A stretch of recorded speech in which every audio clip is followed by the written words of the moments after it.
तो यार दोस्तों, हमने मलेशिया के टेंडर में देखा कि भारत का तेजस बहुत ज्यादा आगे था। कैपेबिलिटी वाइज वो इतना ज्यादा ताकत दे रहा था मलेशिया को, जितना कि इस कंपटीशन में मौजूद दूसरा कोई भी प्रतियोगी उसे नहीं दे पा रहा था। उसके बावजूद कई सारे पॉलिटिकल रीजंस की वजह से, कुछ करप्शन, कुछ भारत विरोधी सोच, इन सारी चीजों का एक तालमेल सा बैठ गया और उसके बाद तेजस को फाइनली इनकार करवा दिया गया। ये सारी चीजें हमने देखी। हालांकि अभी तक भी मलेशिया फाइटर जेट का ये टेंडर क्लियर नहीं कर पाया है। वहां पर कई सारे आरोप प्रत्यारोप लग रहे हैं, इसके ऊपर करप्शन के चार्जेस लगे हैं, जिसको लेकर एक डिटेल्ड में इंक्वायरी बैठाई गई है। तो कहने का मतलब साउथ कोरिया अभी भी हाथ मल रहा है, चाहे उसने कितनी भी कोशिशें कर ली हो।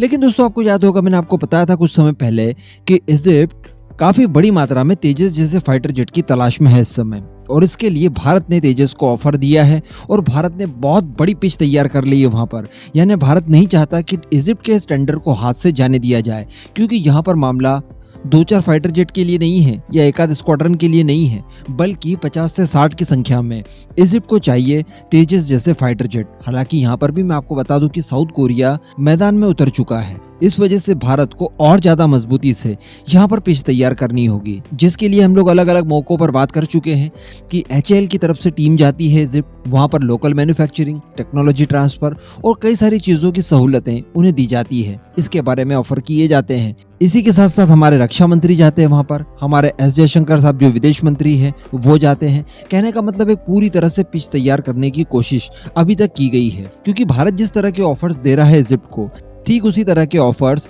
साउथ कोरिया भी दे रहा है।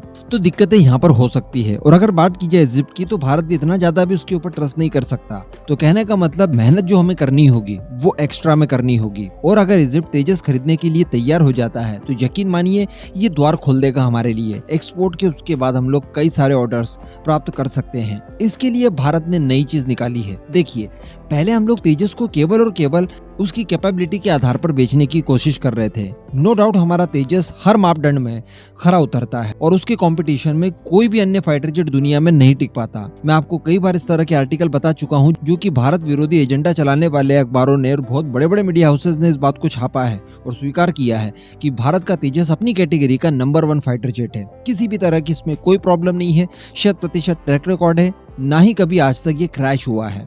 तो इन सारी चीजों के बावजूद हम लोग लैग कर रहे थे पॉलिटिकल इश्यूज की वजह से। लेकिन अब पॉलिटिक्स को भी भारत ने और ज्यादा सुधारने की कोशिश की है। इसके अलावा भारत ने अब एक नई पहल भी शुरू की है इजिप्ट के साथ। दरअसल कई दशकों पहले भारत और इजिप्ट की जो डिफेंस कॉपरेशन थे वो नेक्स्ट लेवल के थे, और इन्हीं सब चीजों को दोबारा से रिवाइव करने की कोशिश की गई है। लेकिन इसके अतिरिक्त भी भारत ने एक ब्रह्मास्त्र चल दिया है। जी हाँ, और ब्रह्मास्त्र कुछ ऐसा है कि इसके तहत इजिप्ट को दी जाने वाली है भारत की तरफ से सबसे बड़ी इज्जत। जी हाँ, देखिए, भारत में एक परंपरा चली आई है और ये 1951 जब हमारा संविधान लागू हुआ उसके बाद से लगातार चलती आ रही है कि हर साल 26 जनवरी यानी हमारे गणतंत्र दिवस के दिन कोई ना कोई विदेशी मेहमान आता है चीफ गेस्ट बनकर, और उसका भारत में स्वागत सत्कार किया जाता है। और भारत जो कि दुनिया का सबसे बड़ा लोकतांत्रिक देश है, ऐसे देश में चीफ गेस्ट बनकर आना किसी भी देश के लिए, दूसरे देश के लिए बड़े सम्मान और गौरव की बात होती है। तो अब भारत देने जा रहा है यही वाला सम्मान इजिप्ट को। इसके पीछे और कई सारे कारण हो सकते हैं, लेकिन सबसे बड़ा कारण यहाँ पर आप मान लीजिए कि तेजस ही होगा। बताया जा रहा है कि इस गणतंत्र दिवस के मौके पर इजिप्ट के राष्ट्रपति अब्देल फतह अल सीसी, जी हाँ, ये 4-5 एक ही हैं, ये भारत के मेहमान बनने जा रहे हैं। इस संदर्भ में प्रधानमंत्री मोदी ने इन्हें आमंत्रण भेजा है और इजिप्ट की तरफ से इसे सहृदय स्वीकार भी किया गया है। और अब अल सीसी की इस भारत यात्रा को लेकर फाइनल बातचीत चल रही है, जिसके लिए भारत का विदेश मंत्रालय लगातार कोशिश कर रहा है और सारी तैयारियों को आयोजित करने की कोशिश कर रहा है इस समय। वैसे मैं आपको बता दूं कि पेंडेमिक की वजह से जो 2021 और 2022 का हम लोगों ने गणतंत्र दिवस मनाया, इस दौरान कोई भी विदेशी मेहमान भारत नहीं आ पाया, जिसके लिए वैलिड रीजन है। लेकिन इस बार इस तरह की कोई बाधाएं हमारे सामने नहीं है और हम लोग विदेशी मेहमान को आमंत्रित कर सकते हैं, जिसके लिए इन्हें किया गया है। इसी के साथ साथ इजिप्ट ये भी देख रहा है कि भारत के अंदर 2023 में ही होना है G20 सम्मेलन। जी हाँ, इस बार की अध्यक्षता भारत करने वाला है और इसमें जो G20 ग्रुप के बाहर के देश हैं उन्हें भी जब आमंत्रित किया जाता है तो उसमें एक इजिप्ट भी होगा। तो इस तरह से 2023 में ही 2 बार अल सीसी भारत आएंगे। इससे पहले अक्टूबर 2015 में एक छोटे से दौरे के लिए ये भारत आए थे और ये मौका था भारत अफ्रीका सम्मेलन का। इसके बाद 2016 में वो आधिकारिक तौर पर भारत की यात्रा पर आए थे। 2017 में पीएम मोदी की उनके साथ मुलाकात हुई थी और ये हुई थी चीन में। इसी के साथ साथ 2022 की बात की जाए तो मोदी और अल-सीसी के बीच में एक टेलीफोन पर कन्वर्सेशन हुआ था, जिसके बाद ये सबसे बड़ी मुलाकात होने वाली है, क्योंकि ऑब्वियसली वो हमारे गेस्ट बनकर यहाँ पर आ रहे हैं।